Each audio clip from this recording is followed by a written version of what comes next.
99 TV brings you Timex Freedom Sale. Stylish watches pay 20% వరకు discount. Description లో link పై click చేసి best offers తో ఇప్పుడే షాప్ చేయండి. ఇక ఇంటర్నేషనల్ అఫైర్స్ విషయానికి వస్తే దివాళా తీసిన దేశం అంటే టక్కున గుర్తొచ్చేది పాకిస్తాన్.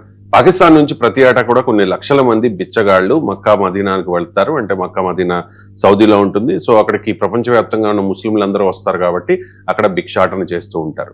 ఇది నచ్చని సౌదీ గవర్నమెంట్ ప్రతి ఏటా కూడా వారిని తిరిగి పంపించేస్తూ ఉంటుంది. ఇప్పటి వరకు సతీష్ గారు మనకున్న సమాచారం మేరకు 38,000 మందిని డిపోర్ట్ చేసింది. ఇంకా 66,000 మంది వరకు విమానాశ్రయాల్లో వాళ్ళు వెయిట్ చేస్తూ ఉన్నారు. అంటే సో పాకిస్తాన్ కూడా అలర్ట్ అయింది, దయచేసి అలా చెయ్యొద్దు, మనల్ని బిచ్చగాళ్ల దేశం పాకిస్తాన్ అని అనుకుంటారు అని చెప్పి ఒక వీడియో కూడా రిలీజ్ చేసింది. ఆ వీడియో కూడా ఇప్పుడు సోషల్ మీడియాలో వైరల్ అవుతున్న పరిస్థితి. సో పైకేమో చాలా గొప్పగా చెప్తూ ఉంటారు, భారత్నేమో విమర్శిస్తూ ఉంటారు. మనం స్క్రీన్ మీద చూస్తూ ఉన్నట్టుగా వాళ్ళందరూ కూడా పాకిస్తాన్ బిచ్చగాళ్ళు. ఏమంటారు?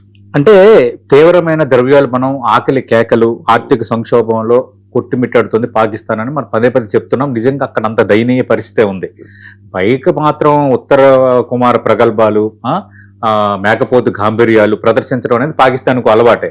ముందు వాళ్ళ ఇల్లు చక్కదిద్దుకోకుండా మిగతా వాళ్ళందరిపైన అవాకులు చవాకులు సవాళ్ళు విసరటం ఇవన్నీ వాళ్ళకి ఒక కామన్ గా మారిపోయింది. మరి ఇప్పుడు ఇంకా వాళ్ళు ఏ స్థాయిలో ఉన్నారో అనడానికి ఇంతకు మించిన ఎగ్జాంపుల్ ఏముంటుంది? ఇప్పుడు గల్ఫ్ దేశాల్లో కానీ, అలాగే ముఖ్యంగా ఇస్లాం పవిత్ర పుణ్యక్షేత్రాలైన మక్కా మదీనా నగరాల్లో పాకిస్తాన్ జరుపుతున్న అక్రమ భిక్షాటన దందా ఇప్పుడు ఇట్ బికెమ్ ఇష్యూ. ఎందుకు అంటే సౌదీ అరేబియా ప్రభుత్వం వ్యవహారాన్ని అత్యంత తీవ్రంగా పరిగణించి ఓపెన్ గా మీ బిచ్చగాళ్ళు, పాకిస్తాన్ చెప్పింది, మీ పాకిస్తాన్ బిచ్చగాళ్ళ దందాను కట్టడి చేయకపోతే హజ్ ఉమ్రా వీసాలపై తీవ్ర ఆంక్షలు విధించాల్సి ఉంటుంది అని చాలా గట్టి అల్టిమేటం ఇస్లామాబాద్ కు సౌదీ ఇచ్చింది. ఈ వార్నింగ్ దెబ్బకు భయపడిపోయిన పాకిస్తాన్ ప్రభుత్వం అనేది డ్యామేజ్ కంట్రోల్ కోసం తీవ్రంగా శ్రమిస్తోంది.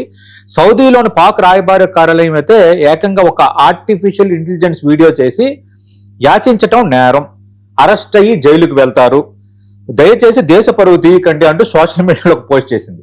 అంటే దేశ పరువు తీయకండి అంటే మీ దేశంలో పరువు ఉంటాయి కదా, మీ దేశంలో పరువు ఉంటే వాళ్ళు ఎక్కడి వరకు ఎందుకు వస్తారు? మీ దేశంలో వాళ్ళకి ఆకలి తీర్చే ఆయుధం ఉంటే ఇక్కడి వరకు ఎందుకు వస్తారు? ఇక్కడ భిక్షాటన చేసుకోవాల్సిన అగత్యం ఎందుకు ఏర్పడింది?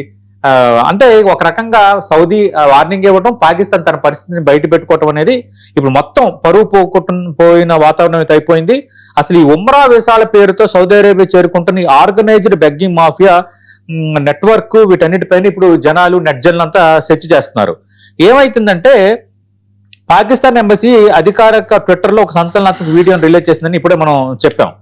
ఆ వీడియోలో ఒక పాకిస్తానీయుడు సౌదీ చట్టాలను ఉల్లంఘించి భిక్షాటన చేస్తూ దొరికిపోతే సౌదీ పోలీసులు అతనికి సంఖ్యలు వేసి అత్యంత కఠినంగా జైలుకు తరలిస్తున్న దృశ్యాలు కనిపించాయి. దీనిపైన పాకిస్తాన్ ఎంబసీ రాసిన శీర్షిక అనేది బాగా హైలైట్ అయింది.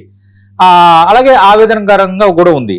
వాళ్ళు ఏమన్నారంటే, హజ్ ఉమ్రా యాత్రలకు మరియు ఉద్యోగాల కోసం సౌదీ అరేబియాకు వస్తున్న పాకిస్తాన్లందరికీ ముఖ్యమైన హెచ్చరిక, స్థానిక చట్టాలను ఖచ్చితంగా పాటించండి. మక్కా మదీనా పరిసరాల్లో భిక్షాటన, అనధికార విరాళాల సేకరణపై సౌదీ ప్రభుత్వం జీరో టాలరెన్స్ అమలు చేస్తోంది. పట్టుబడితే అరెస్టు, జైలు శిక్ష మరియు జీవితకాల దేశ బహిష్కరణ తప్పవు అంటూ తీవ్ర స్థాయిలో ఒక ప్రచారం అయితే మొదలుపెట్టింది. అంటే తమ పౌరులు విదేశాల్లో చేస్తున్న ఈ యాచక వృత్తి వల్ల దేశ ప్రతిష్ట మట్టి కొట్టుకుపోతుండటంతో పాటు చివరికి ఆ ప్రభుత్వం ఇలాంటి వీడియోలతో బతిమాలాడుకునే పరిస్థితి అయితే ఉంది.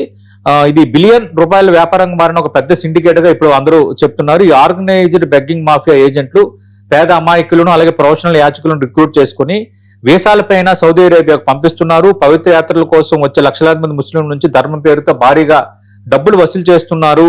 ఈ గ్యాంగుల పని ఇదే అని చెప్తున్నారు. ఇప్పుడు పాక్ అంతర్గత వ్యవహారాల మంత్రి మొహ్సిన్ నఖ్వీ ఫెడరల్ ఇన్వెస్టిగేషన్ ఏజెన్సీని కూడా రంగంలో దించి ఈ మాఫియాపై కఠిన చర్యలు తీసుకోమని చెప్తున్నారు.